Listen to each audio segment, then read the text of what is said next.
What's up, guys? Mindless again. I wanted to share another piece.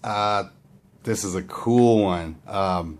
Personally, one of my favorite makers, and a rarely seen full dress model from his workbench. So we're looking at today is a full dress small arrestor from Brad Blount JBB knives out of Tennessee. And this is one of the newest iterations of the grind that he does on the arrestor with a contoured handle. If you look back on my channel, I've done, one of my first videos was on my all stonewash, acid stonewash OG arrestor, and then I did another video on the SM100 arrestor, which I still have. This piece has the new swedge. You'll notice all the new ones have this longer swedge. The old ones just had like a nose swedge that came from this straight down. And it's also the small version, and normally I kind of stay away from the super small knives. I mean, to give you an idea, from the handle forward is only 2.5 inches. To the pivot, it's 3 inches. So that gives you an idea of the size. The overall length is only 6.25 inches. So it's a pretty small knife. However, being a dress configuration, and you can put it in a suit jacket or something, going out to dinner or something where you need a little dressier piece, this is actually perfect. Dress on, it's actually ZircoTi.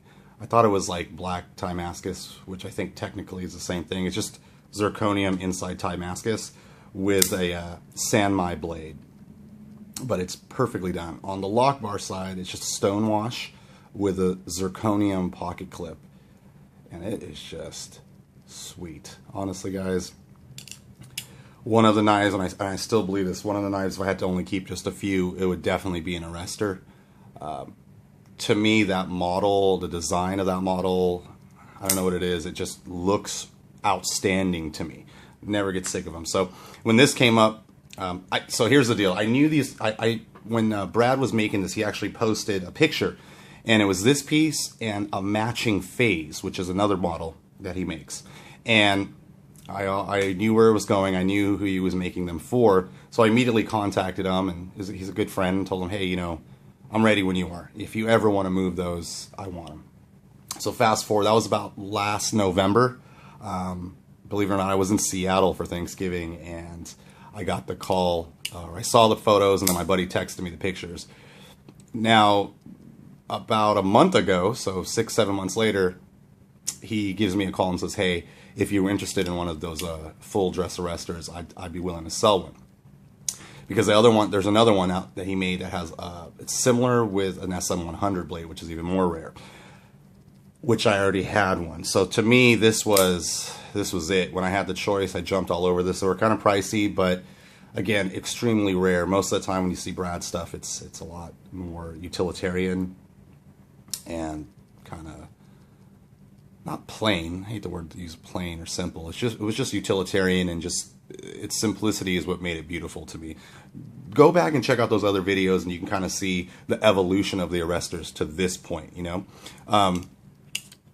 In my collection currently, I still have 4 arrestors, and they're all different, and I've probably had another 3 or 4 go through the collection and get traded off or sold.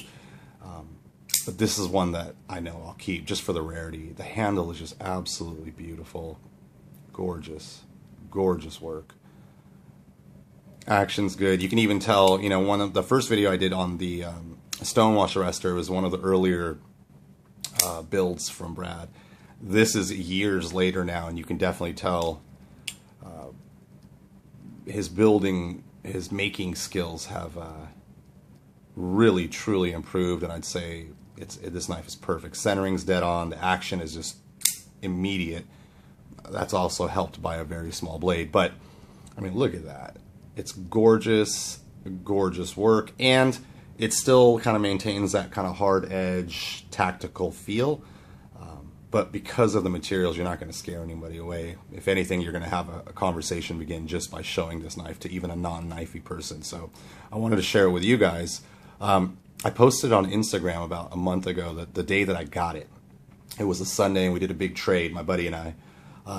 And I lost a couple knives in that trade, but it was a multi-knife trade, and this was part of it.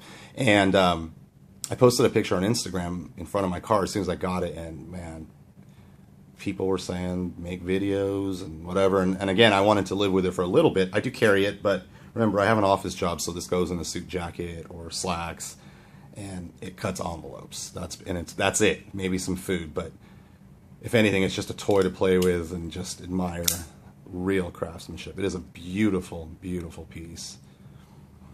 Absolutely gorgeous. I mean, look at the SanMai pattern and the etching. Perfectly done.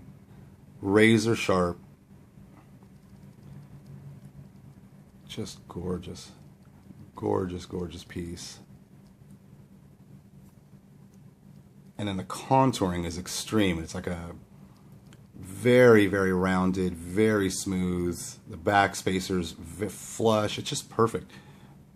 Flow through design, no standoffs, but instead of doing a whole back spacer that comes up to here, it's more like a butt spacer. It's just the back end.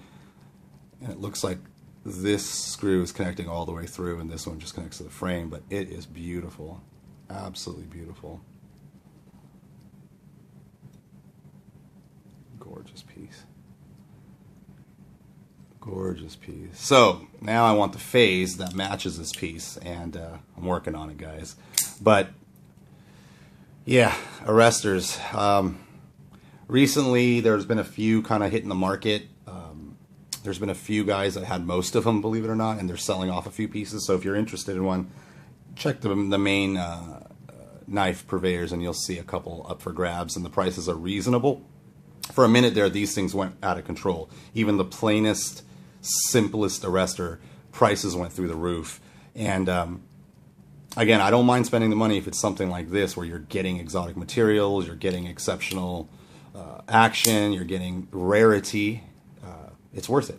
But when it's just plain, it's a tough pill to swallow. And it looks like prices on Brad's stuff have kind of stabilized, albeit still high. It's much higher than maker price, but I'm sure he's happy and satisfied with it. And you know, the collectors that are selling it have to be satisfied with the profit they're making on these knives, because there still is a profit in the knife. This one, again, I've never seen. I've seen a couple SanMai with tie handles. I know they exist, dress pieces, but of the new iterations of the arrestor, this is the only one I've ever seen where it's a full dress handle with a Damascus SanMai blade. And she's a beauty, fellas. Absolutely gorgeous. Absolutely gorgeous. I mean, look at that. You can see the thickness. For a relatively small blade, it's very thick. So it's very comfortable in the hand. I mean, you know, it doesn't fit the full grip. There is a choil. When you use the choil, you can get a full grip. But again, this is not a hard-to-use knife. This is a dress knife. So cutting some tomatoes, envelopes, you know, some packing tape or string, not cutting cardboard or wood or anything like that, or prying anything with this piece. This is pure, just elegant, beautiful work, and it's not too crazy. Something about, you know, there's a fine balance when you start going with like a Damascus blade with a heavy pattern and you go with a handle that has a heavy pattern. It's easy to go overboard and it starts to look crazy. Beautiful, but a little crazy. When you go with like the ZircoTi or the, you know, the black Damascus, and you're getting purples, blacks, and blues with the Damascus, suddenly it maintains that kind of understated look, in my opinion. Not everybody would agree with that, but it's gorgeous. You know, I would have been happy with this blade with just an all tie handle, but to have it all dressed like this is one of the JBB knives that won't leave my collection. I will get rid of a plain version before I get rid of this. Just absolutely stunning piece. Another gorgeous, rare example of a knife. And I wanted to share it with you guys. Check out this action too. I mean, 2.5-inch blade and you still can kind of flick it. Gorgeous. Gorgeous. Fellas, this is what it's all about. This thing is sick. Gorgeous. Sorry about no video last weekend too. I decided to take a day off. I've been grinding pretty hard, so I just kind of laid low. But I'm back. Got tons of new knives to show you too, and this is I couldn't help myself. This had to be the next one. So Anyway, I'm rambling now. Guys, I appreciate you supporting the channel. All you guys that comment and give thumbs up, truly, truly appreciate it. If there's any questions about this or any other pieces that I've showcased, please don't hesitate to leave a comment. I will definitely do my best to answer. And if you dug it, throw me a like. Please subscribe. I try to do a video a week. I miss here and there, but in general, I mean, I was looking back at the library and I'm over 70 videos now. So I appreciate all the kind words and support, and I'll do my best to keep it up. This is the full dress small arrestor ZircoTi and SanMai from Brad Blount, JBB Knives out of Tennessee. See you on the next video. Take it easy, fellas.